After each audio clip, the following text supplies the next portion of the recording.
This afternoon we were contacted by Mr. Mathews along with his attorney. They had agreed to come in and speak with us regarding our Sherin Mathews case. When they came in, they provided us with some information that was contrary to what we had previously been told regarding her disappearance. Once we were finished, the decision was made that we would arrest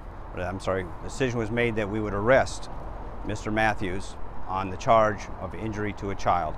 It's a first-degree felony, punishable by 5 to 99 years. Can you talk about how this came about, just for him calling you all and asking to come in, is that correct? Yes, for the most part, it was voluntary on his part, where they offered to come in and speak with us, and that's what they did. They came in and spoke with our investigators this afternoon, and it's been an ongoing conversation for quite some part of the day.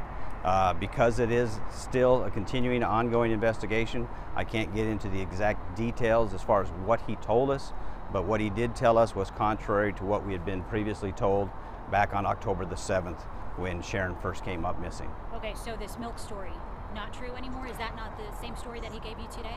Well, there was some contradictions to what he told us. And again, I can't go into the exact details of what it is because it's still an ongoing investigation. But it was not what he had told us originally. Injury to a child, that means that he injured this girl, it is your belief? Yes, but we have not made any type of positive identification of the body that we found yesterday. We're still waiting to get word back from the ME's office, and once we get word from them, we'll have a positive identification. Is this a different charge than the first one? Yes, the first charge that he had was endangerment, and this one is now actually injury to a child. What's the difference between? The first one was a second-degree felony. This one is now a first-degree felony. Was Mrs. Mathews with him this afternoon? Miss Mathews was not with him. We have been in touch with her. That contact has been to try to make identification of the body that we found yesterday, look at some of the clothing, provide the dental records. But as far as answering any questions about what may have taken place or what she had told us previously, we have not had any type of cooperation in that regard. Has she been cooperating with trying to get the dental records, or you're just trying to reach out to get her to do that, and you're waiting for her to help? They have been in touch with us, and they are working on the dental records. And right, but no further details have been provided to us regarding what may have happened. Go ahead. Can he bonding out again? His bond has been set at $1 million, so it is possible that he could bond out again.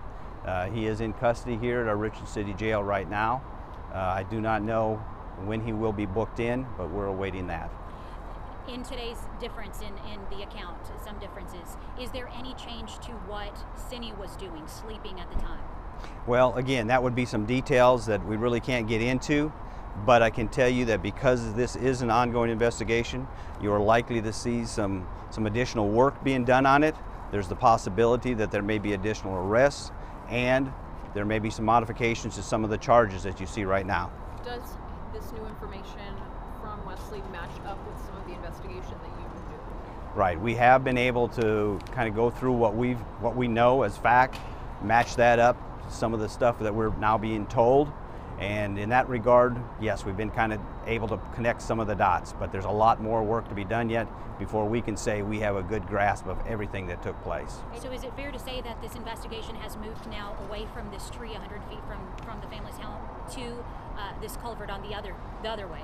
Well, again, positive ID has not yet been made. We're hopeful that that will take place tomorrow. Once that positive ID has been made and we can say that that is in fact the body of Sherin Mathews, we will no longer have a missing persons case. Is there any evidence? Have any idea when he's going to be translated? No, it's not clear when he might be transferred. There's the possibility that he could be, but again, he has not even been booked in just yet, so that could be sometime down the road before he'd be looking at a transfer. Is there any crime that has been determined to have taken place in and around this culvert, or was this child's body, whoever it is, was potentially just placed there? Well, we've got a body placed there, so it's a crime scene just by the mere fact that the body's there. It still remains to be part of our investigation to determine exactly how it got there, who put it there, and so forth. But again, we're getting into some very fine details that I'm just not able to give you tonight. So he was arrested this afternoon? He was arrested later this afternoon. Once he finished the interviews with our investigators, we arrested him, and that's when we charged him with the injury. Can you describe his demeanor during the conversation and the arrest at all? Well, it was voluntary on his part, so he came in, he cooperated with us, he spoke with the investigators along with his attorney, and so it was a very good meeting between everyone. Can you give any details about the child's body that was found? In what condition? Is there trauma to the body? You know, sexual assault? as far as the condition of the child's body, it's not appropriate probably for me to try to describe that, and I don't even want to go into that. Okay? Okay? All right. So what Thank happens you. now? The investigation continues until we were able to connect all the dots together and file a case. We'll continue to keep working on it. Okay. What time did he come in today? It was sometime around, I want to say around lunchtime or something like that, midday. Midday. And then about what time was he arrested? Later in the afternoon, 4:30, something like that. I can't give you the exact time. I know we were talking for quite some time. So he Yes. was arrested here. Yes, he was. Didn't leave the He department. came in here. We talked to him here. He was arrested here. He never left the department once he came in and talked to us.